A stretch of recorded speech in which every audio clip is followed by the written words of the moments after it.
بسم الله الرحمن الرحيم. هذا برنامج السوليد ووركس، وبيعتنا هنا برنامج HSM ووركس.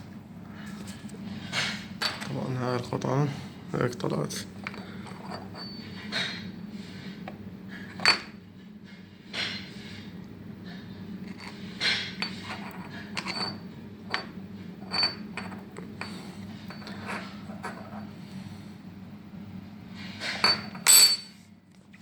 طبعا هاي أول تجربة على ماكينة الCNC.